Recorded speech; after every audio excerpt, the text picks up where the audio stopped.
You have no idea how many Israeli dog came to this hospital and I sent him to Jahannam.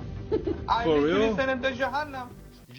I didn't know hate is real until I watched a video of two nurses who were swearing and were saying that they would literally kill patients who are of Israel descent if they went to them in case they needed some stuff or some help. So these guys were being interviewed by an influencer from Israel, and they were happy to see the guy because literally the guy was happy to see them and he was happy to, interact with them and share. It's good to share always. So these guys were very comfortable because I remember even the lady was like, he didn't even wait for him to finish. And he said that, if you had a patient who came in, this person is sick and he came to you and the person needs help, what would you... And before he even finished the statement, the lady was like, I would kill him or I would kill her. And this guy, instead of trying to limit the second nurse, he first lied that he was a doctor. And then he went ahead and he said, you don't know how many Israel dash, I can't mention the thing because he literally equated these people to dogs. And he said, they come here and we kill them. Or I would kill them. And I was shocked. Because just imagine, this person hates you to an extent that if they had a chance to cause harm to you when you are at your weakest, because when you are a patient, going before any nurse or any healthcare professional or any doctor or any surgeon, you are at your weakest. You need support from these people. You need to be treated. You need to gain back your health. And the only thing they have on their mind is that they have got a chance to revenge. This is real hate. I was literally shocked. And how, you're so comfortable, very comfortable saying that you can kill another person when you are a nurse. This is a nurse who trained how many years? He trained, he lacked compassion. And I have really come to discover that one of the lies that has been told over the years, is that we need to identify with a particular group of people. Just look from your communities. Someone would be so bitter against you, would hate you for the fact that either you are of a different clan, you are of a different tribe, you are of a different race. And the guy was so comfortable. I would definitely kill them. And you're like, where's the compassion? You are a nurse. You are a nurse, for heaven's sake. You are a healthcare professional. You should be compassionate. You should have that empathy in you. You should think of this person who is coming before you, because I know for sure, 100%, no one wants to visit a hospital. No one wants to visit these guys who are in hospitals when they are okay. They only go there when they need help. And this person comes to you and the only thing you come to think of is to kill. I would definitely kill them. So, long story short.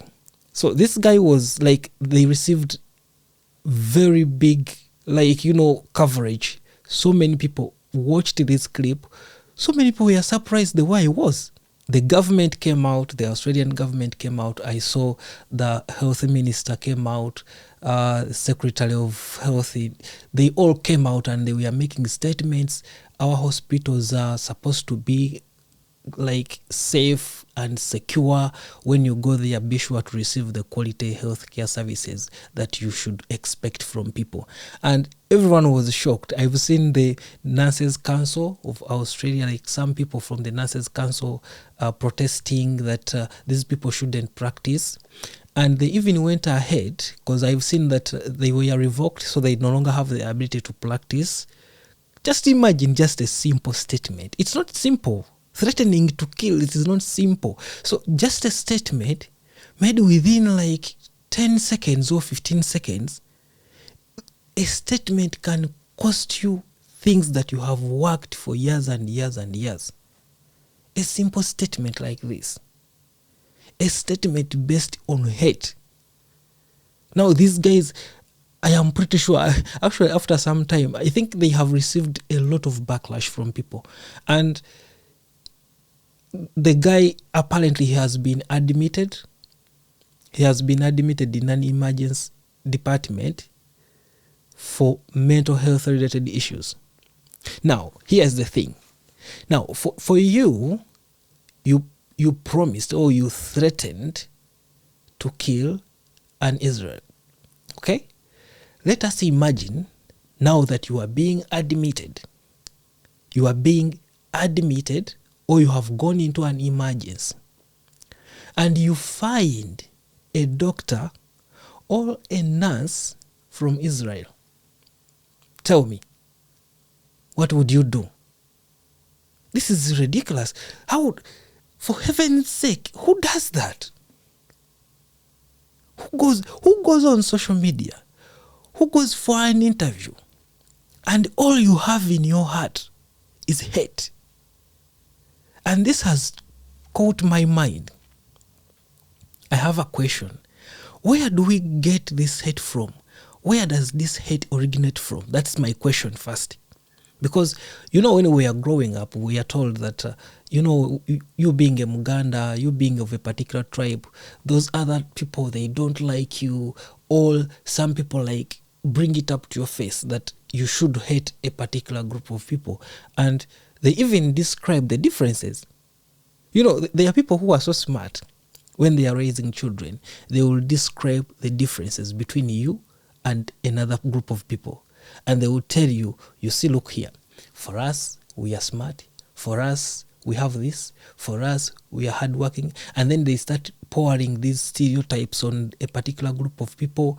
These have this problem. They always look for problems.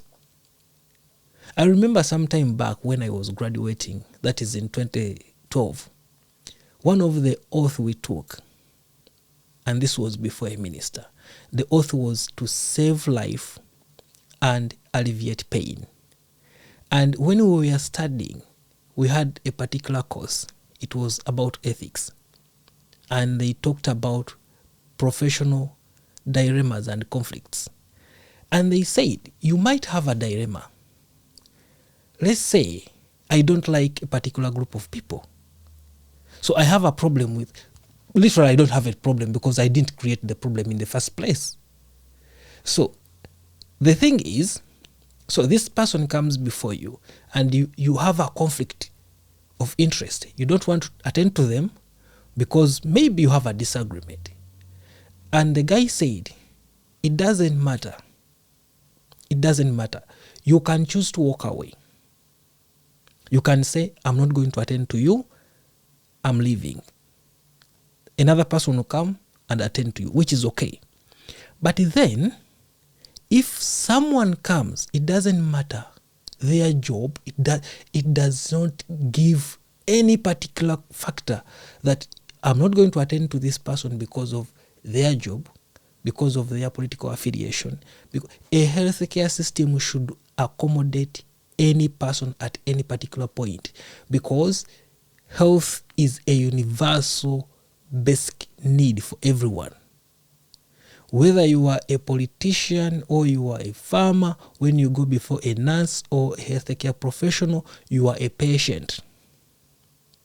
Whether you are of a different race and this one comes from a different political background, it does not matter. So if you took an oath to save life and alleviate pain, how would you get the capacity? How would you get the, you are so, you don't even fear.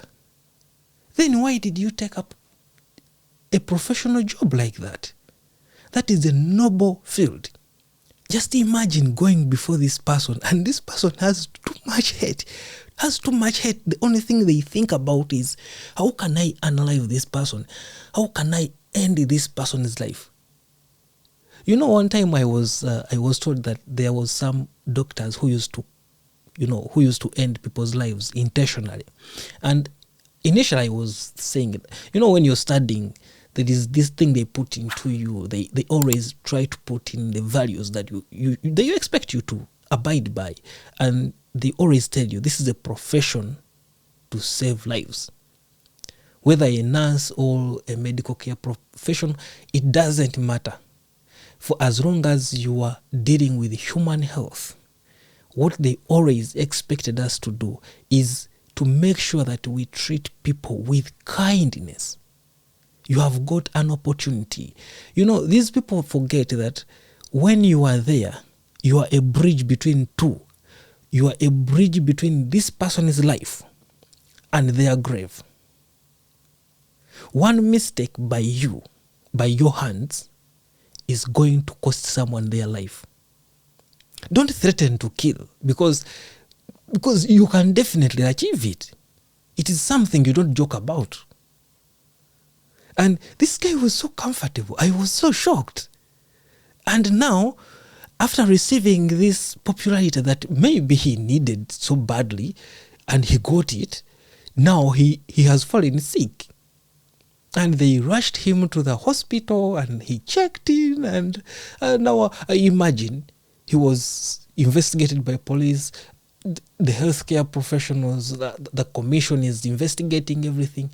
But I don't think we should have this kind of behaviors in the healthcare profession. It doesn't matter where it is, whether it is in Africa, whether it is in Europe, because Australia is one of the countries that, people admire these countries. They expect that I'm going to go there and get the healthcare services, the quality healthcare services that, that can be offered. But then just imagine you go and learn into the hands of this person who is so hateful, and they hate. Some people have that hate which is deep-rooted, and you don't even know where it comes from, because I might be here and you don't like me. And probably one person from Uganda did something. This person did something against you, or against your dad, or against someone that you love, and you feel that you should revenge, and that revenge should be directed towards me. And the person you're trying to hurt has nothing. The person knows absolutely nothing. And you want to vent your anger on this person. A person who doesn't know anything. Because the people who are committing these crimes, the people who are doing things that you don't like, probably against your people, they are not there. Those people, we know where they are. It's like I would sit here and I would say, I don't like people from a particular tribe. Why? Because probably they are the ones in the leading class, or they are the ones who have got businesses, or they are the ones who are doing ABCD. Okay, yes, I don't like them, but what have you got to do with it? Even if you have something to do with it, it's no. I don't have the power to judge you. I don't have the power to judge you, and I'm not in that position to judge anyone. And I'll just do my job. I don't like how things are done. Yes, fine. I'll do my job. Do my job, go home and get paid. But you find someone who has got hate, that deep-rooted hate, and you're like, bro, you should wake up and walk away. If you don't like dealing with these people, go into another profession. When I saw this clip, I was very shocked to an extent. I was like, wow, just imagine. You are at a point where you need someone to help you. You are at a point where you need some encouragement. And the person who is supposed to give the encouragement is busy thinking of how can I end your life. These things have been happening. There are some guy I saw. This guy was an anesthesiologist. It is a clip which was circulating on social media. And this guy, he felt so comfortable because he wanted to divert the attention of the investigations from him to a different team.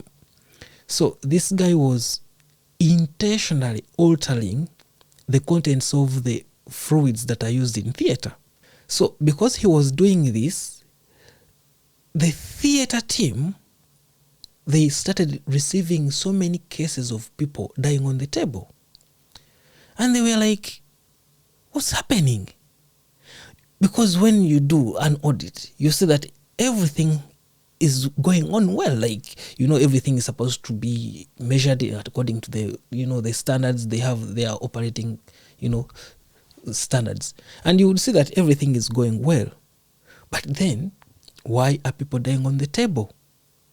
And it is after some time, when they have lost a number of patients, that one particular doctor, out of nowhere, I think accidentally picked up these fluids and went with the fluids at home, and she wanted probably to, what some professionals do. And that's when her condition deteriorated. And they were like, this is supposed to be only for these particular fluids. I don't know which type of fluids it was. And they discovered that actually the contents of the fluids, they were altered. Now, when they discovered that piece of evidence, they went back and they started tracing. When they went back and started tracing, they discovered that actually this is the same particular type of fluids that was being administered to these patients who were being operated on. And probably that was the reason why they were dying. And when they got that piece of evidence, they went back and started tracing who would be in contact, who was coming into contact with this kind of fluids. And they landed on this particular doctor. And this particular doctor was doing it intentionally. Now just imagine, the healthcare system should be safe. It is the only safe haven we have. I don't know about other sectors, but this should be. The healthcare professions, it should be a safeguarding measure or one of the defense lines that we have against death. Now, just imagine if you have such people who have that mentality, that for them to survive, for them to have their needs, or I don't know, some people do it for their ego, some people do it for whatever reasons they have. And they end up injuring another person. This is crazy. This is damn crazy. So when I watched this clip, I was like, this can't be happening in this day and age. Today, this can't be happening. Someone cannot intentionally threaten. Now just tell me, if I had a problem and someone said, oh, you're going to hospital A, and I had the person threatening, because you tell me, if you hate Israelis, why wouldn't you hate me? If you hate Israelis, why wouldn't you hate me? You would definitely hurt me. I would definitely have a problem. I would be like, okay, if you hate person A, you definitely hate me. Because what makes me special? That you would love me and you hate another person. Do you think it is possible? It's like telling me, oh, I hate your mom. And do you expect me to be in a place, to be in the same room with the person who hates my mom? No, I can't do that. That is first class treason. If someone doesn't like your mom, how sure are you that person likes you? If a person hates people from Israel and he refers to them as dogs, how sure are you that this person does not hate people from another country? He definitely does. So how sure are you that when you go to this person, he's going to give you the care, the support, the help that you need? How sure are you? You should be threatened as well. And one thing I've come to understand is that the way people responded is quite promising, it's quite nice, because they saw the threat and they did not take it lightly. They had to come and face it the way this guy brought it up, the way they came up and they said, we need to investigate this, we need to stop this guy from practicing anymore. We need to have this guy, you know, done a proper investigation. It should be done. And now the guy is using a card that he's sick. I'm sorry. He should answer for his crimes. He should answer for these crimes. I don't think these people should even be given a chance. I'm really sorry. I don't want people to take it that I'm being hard. But once you wish someone death, I think it should be proper that you pay for that. That's my opinion. This is ridiculous. You can't have people threatening to kill. No. People shouldn't go away with threatening to kill. That's my opinion. Australia, big up to you guys. And nurses, I respect you all. All healthcare professionals, I respect you all. My name is Ken. Bye.